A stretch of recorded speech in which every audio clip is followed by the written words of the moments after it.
नमस्कार दोस्तों, स्वागत है आपका 22 अगस्त 2023 आपकी अपनी फूल पत्ती वाली क्लास में, जिसमें चर्चा करेंगे रोज की तरह करंट अफेयर से जुड़े 10 महत्वपूर्ण सवाल जो आपकी प्रतियोगी परीक्षाओं के लिए काफी महत्वपूर्ण होने वाले हैं। दोस्तों, यदि आपने हमारे पिछले करंट अफेयर के वीडियोज नहीं देखे हैं तो वो भी आप जरूर से देखें, जिसका लिंक इस वीडियो के नीचे कमेंट सेक्शन में मिल जाएगा। दोस्तों, वीडियो के लास्ट पे जो कल के 10 क्वेश्चन थे हम उनका भी रिविजन करने वाले हैं, इसलिए आप वीडियो को लास्ट तक जरूर देखें। वीडियो काफी इंपॉर्टेंट होने वाला है। दोस्तों, यदि आप चैनल पे नए हैं तो प्लीज चैनल को सब्सक्राइब करें, और यदि आपको ये वीडियो पसंद आता है तो प्लीज वीडियो को लाइक भी करें और ज्यादा से ज्यादा इस वीडियो को अपने दोस्तों के साथ में शेयर करें। तो बिना किसी देरी के स्टार्ट करते हैं आज का पहला क्वेश्चन। पहला क्वेश्चन है, हाल ही में किस देश के भौतिक विज्ञानियों ने राक्षस मतलब डेमोन जो कण है इसके अस्तित्व की पुष्टि की है? तो हाल ही में जो राक्षस कण है इसके अस्तित्व की पुष्टि है जो यूएसए देश के भौतिक विज्ञानी है इनके द्वारा की गई है। इसकी पुष्टि है जो स्ट्रोटियम रूथनेट नामक धातु है, इसमें इसकी पुष्टि की गई है। और 70 वर्ष पूर्व 1956 में डेविड पायस ने इस कण की भविष्यवाणी की थी, तो यह आपको ध्यान रखना है। और ये जो कण है ये द्रव्यमान और आवेश रहित है। तो ये सारे इंपॉर्टेंट पॉइंट्स आपको ध्यान रखना है। कुछ ललन टॉप बातें और ध्यान रखेंगे। इलेक्ट्रॉन की जो खोज है ये जे थॉमसन के द्वारा की गई थी, और जो प्लम पुडिंग मॉडल है ये जो थॉमसन का है। न्यूट्रॉन के जो खोजकर्ता थे वो जेम्स चैडविक है। परमाणु सिद्धांत के प्रतिपादक है जो जॉन डाल्टन है। एक्सरे की खोज है ये डब्ल्यू के रॉन्टेजन के द्वारा की गई थी, तो ये भी आपको ध्यान रखना है। दोस्तों, आगे बढ़ने से पहले मैं आपको बता दूं, इन सभी 10 क्वेश्चन की जो पीडीएफ है वो हमारे टेलीग्राम चैनल जीनेस टॉक पर मिल जाएगी, जिसका लिंक इस वीडियो के नीचे कमेंट सेक्शन में दिया हुआ है। यहां जाकर आप ये पीडीएफ डाउनलोड कर सकते हो। दोस्तों, यदि आपको वीडियो पसंद आया है तो प्लीज़ वीडियो को लाइक करें, और यदि आपने अभी तक हमारे चैनल को सब्सक्राइब नहीं किया है तो प्लीज़ चैनल को सब्सक्राइब भी करें, और इस वीडियो को ज़्यादा से ज़्यादा अपने दोस्तों के साथ में शेयर करें। आगे बढ़ते हैं। नेक्स्ट क्वेश्चन है, हाल ही में चर्चा में रहा ब्रिटिश कोलंबिया क्षेत्र कहाँ स्थित है? हाल ही में ब्रिटिश कोलंबिया क्षेत्र है ये चर्चा में रहा है, ये कनाडा देश में स्थित है।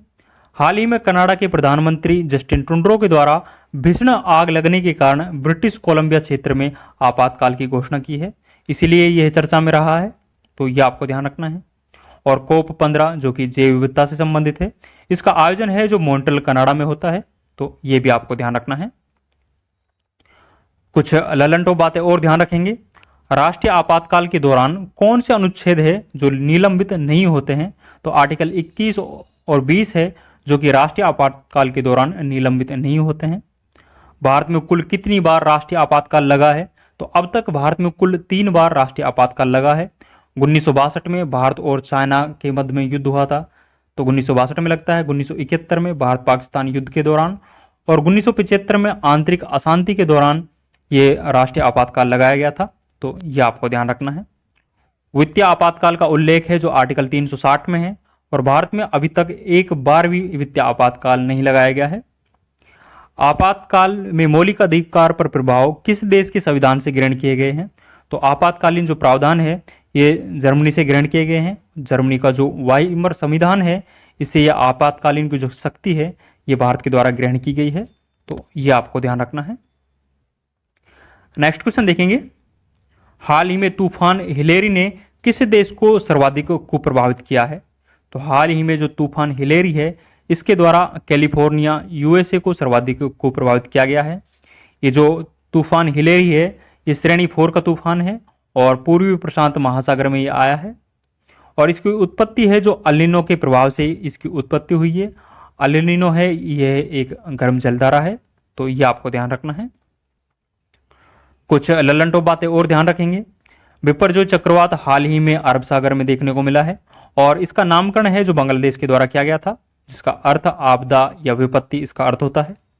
असनी चक्रवात है जो कि बंगाल खाड़ी में देखने को मिला था, और इसका नामकरण है जो श्रीलंका के द्वारा किया गया था। मौचा का नामकरण है जो यमन के द्वारा किया गया था। और विली विलीज जो चक्रवात है, विली विलीज चक्रवात नाम से जाना जाता है, ये ऑस्ट्रेलिया में जाना जाता है। और चक्रवात को हरिकेन नाम से कैरेबियन जो सी है इसमें हरिकेन के नाम से चक्रवात को जाना जाता है, और टोर्नेडो के नाम से यूएसए में चक्रवात को जाना जाता है, तो ये भी आपको ध्यान रखना है। नेक्स्ट क्वेश्चन देखेंगे। हाल ही में यूएसए स्थित एक्शन फॉर नेचर ने किस भारतीय को international young eco hero award 2023 से सम्मानित किया गया है? तो हाल ही में यूएसए स्थित एक्शन फॉर नेचर के द्वारा 18 से 16 आयु वर्ग के 5 भारतीयों को पर्यावरण सुरक्षा से जुड़े कार्य करने के लिए इंटरनेशनल यंग इको अवार्ड्स 2023 है जो प्रदान किया है। ये जो 5 भारतीय हैं उनमें इहा दीक्षित, मान्या हर्ष, निर्वाण सोमानी, मन्नत कौर और कर्णव रस्तोगी ये शामिल है। तो इन 5 भारतीयों को international young eco hero awards 2023 है जो यूएसए स्थित एक्शन फॉर नेचर के द्वारा प्रदान किया गया है। तो यह आपको ध्यान रखना है। और जो अवार्ड है जो पर्यावरण सुरक्षा से जुड़े कार्य करने के लिए इन 5 को यह अवार्ड है जो प्रदान किया गया है। कुछ ललन टॉप बातें और ध्यान रखेंगे। यूएन हैबिटेट अवार्ड है जो 2023 ये जागा मिशन को प्रदान किया गया है। जागा मिशन है जो ओडिशा का स्लम उन्नयन मिशन है, ये इनको यूएन हैबिटेट अवार्ड है जो प्रदान किया गया है। असम वैभव पुरस्कार है जो डॉक्टर तपन सेकिया को प्रदान किया गया है। जो डॉक्टर तपन सेकिया है यह एक कैंसर विशेषज्ञ है। 71वें मिस यूनिवर्स 2022 का जो खिताब है ये बोनी गैब्रियल को प्रदान किया गया है जो कि यूएसए मूल की रहने वाली है। मातृभूमि बुक ऑफ द ईयर पुरस्कार 2023 है जो डॉक्टर पैगी मोहन को प्रदान किया गया है। तो ये भी आपको ध्यान रखना है। नेक्स्ट क्वेश्चन देखेंगे। हाल ही में G20 व्यापार और निवेश कार्य समूह की बैठक कहां प्रारंभ हुई है? तो हाल ही में G20 व्यापार और निवेश कार्य समूह की जो चौथी बैठक है ये जयपुर राजस्थान में प्रारंभ हुई है।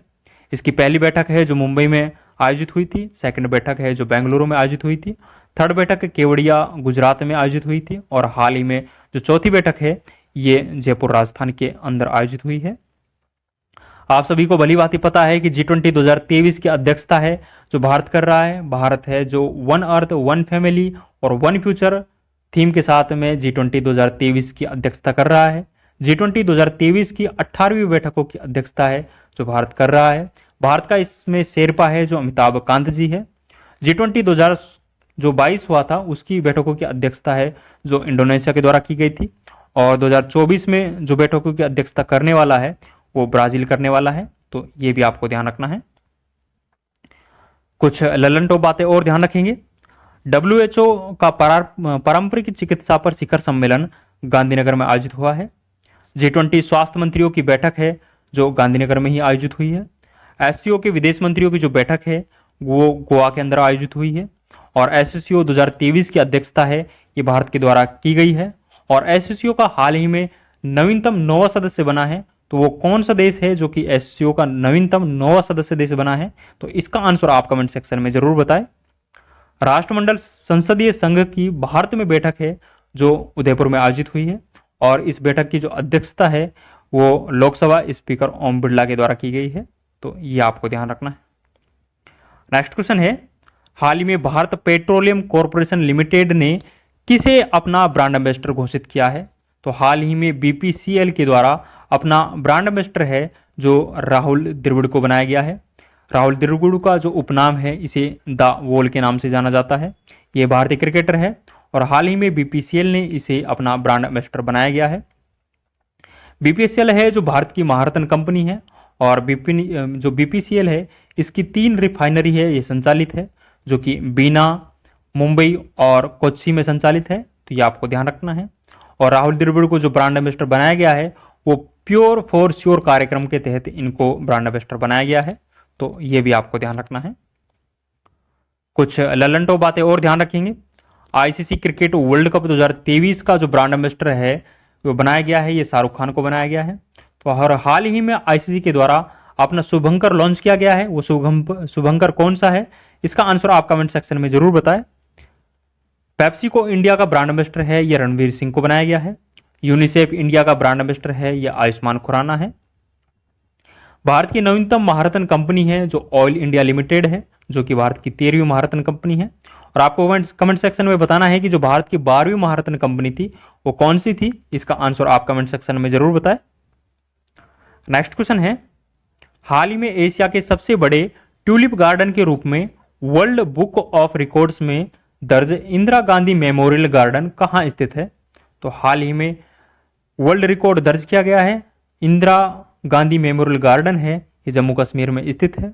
इस गार्डन में 1.5 मिलियन फूल है जो वर्तमान में खिले हैं और इसीलिए इसने वर्ल्ड बुक ऑफ रिकॉर्ड में नाम दर्ज किया है, तो ये आपको ध्यान रखना है।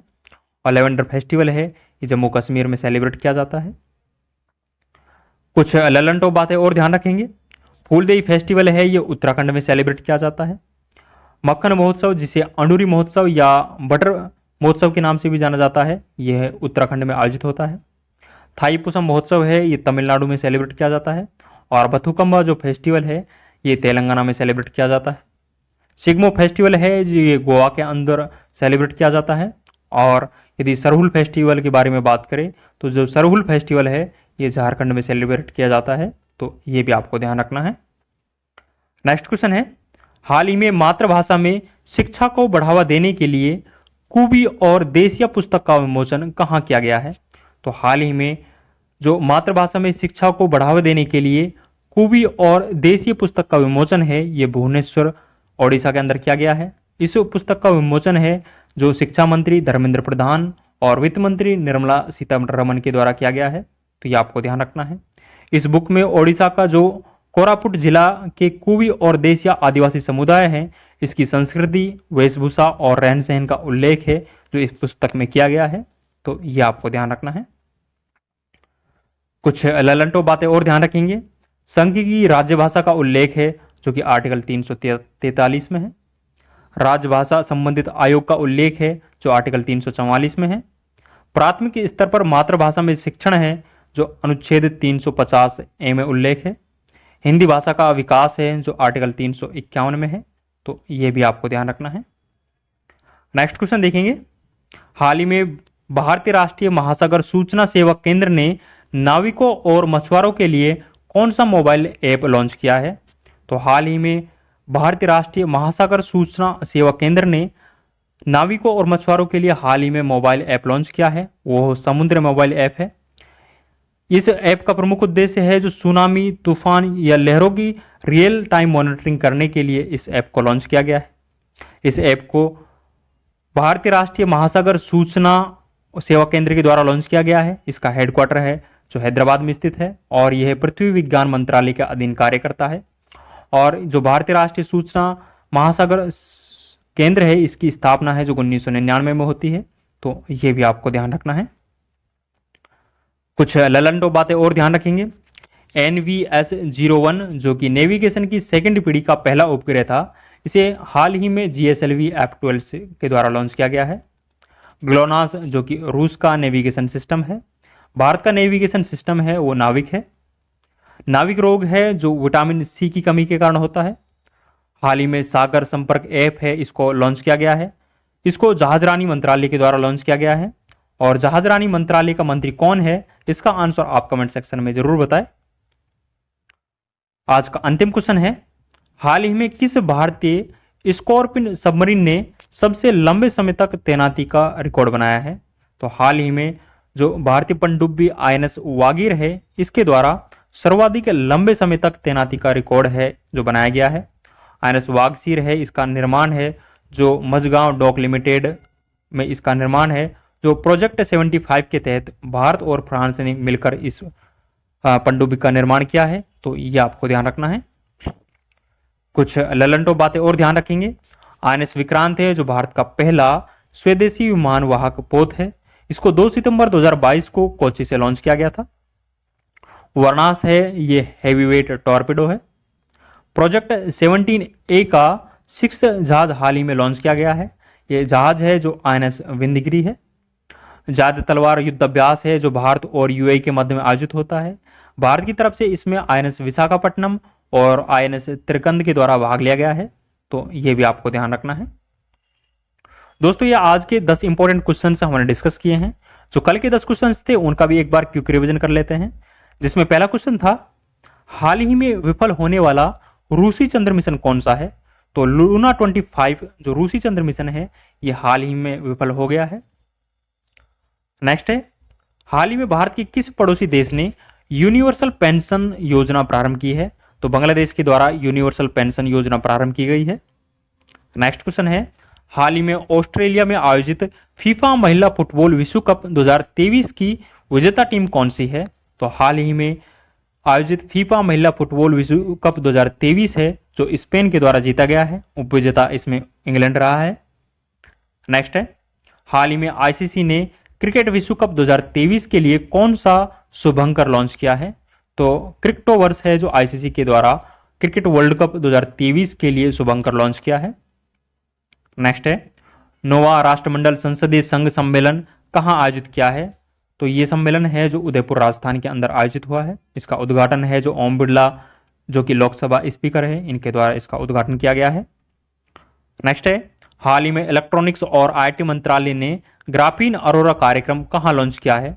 तो कोच्चि केरल से ये ग्राफीन अरोरा कार्यक्रम लॉन्च किया गया है। नेक्स्ट क्वेश्चन है, हाल ही में जॉर्डन में आयोजित अंडर 20 विश्व कुश्ती चैंपियनशिप में लगातार 2 बार स्वर्ण पदक जीतने वाली पहली भारतीय महिला खिलाड़ी कौन है? तो अमित पंघाल के द्वारा लगातार दूसरी बार स्वर्ण पदक है जो अंडर 20 विश्व कुश्ती चैंपियनशिप में जीता गया है। नेक्स्ट क्वेश्चन है, हाल ही में मुख्यमंत्री निःशुल्क अन्नपूर्णा भोजन पैकेट योजना कहां लॉन्च की गई है? तो हाल ही में राजस्थान से अन्नपूर्णा भोजन पैकेट मुख्यमंत्री निःशुल्क योजना प्रारंभ की गई है। नेक्स्ट क्वेश्चन है, हाल ही में भगवान बिरसा मुंडा जुड़ाव योजना कहां प्रारंभ की गई है? तो महाराष्ट्र सरकार के द्वारा हाल ही में भगवान बिरसा मुंडा जुड़ाव योजना प्रारंभ की है। नेक्स्ट क्वेश्चन है, हाल ही में कुशीनो माने क्रेच योजना किसने प्रारंभ की है? तो कर्नाटक सरकार के द्वारा हाल ही में कुशीना माने क्रेच योजना प्रारंभ की है। तो दोस्तों ये आज के और कल के 10 इंपॉर्टेंट क्वेश्चन हमने डिस्कस किए हैं जो कि आपकी परीक्षाओं की दृष्टि से काफी इंपॉर्टेंट है। जो आज के 10 क्वेश्चन हैं इनकी पीडीएफ हमारे टेलीग्राम चैनल जीने स्टॉक पर मिल जाएगी जिसका लिंक इस वीडियो के नीचे कमेंट सेक्शन में दिया हुआ है। यहाँ जाकर आप ये पीडीएफ डाउनलोड कर सकते हो। दोस्तों यदि आपको वीडियो पसंद आया है तो प्लीज़ वीडियो को लाइक करें और यदि आपने अभी तक हमारे चैनल को सब्सक्राइब नहीं किया है तो प्लीज़ चैनल को सब्सक्राइब भी करें और इस वीडियो को ज़्यादा से ज़्यादा अपने दोस्तों के साथ में शेयर करें। और यदि आपको वीडियो से संबंधित कोई सुझाव देना है तो प्लीज़ ज़रूर से कमेंट बॉक्स में अपना सुझाव दें। आप सभी का सुझाव आमंत्रित है। आज के लिए बस इतना ही, मिलते हैं नेक्स्ट वीडियो में। थैंक यू, जय हिंद।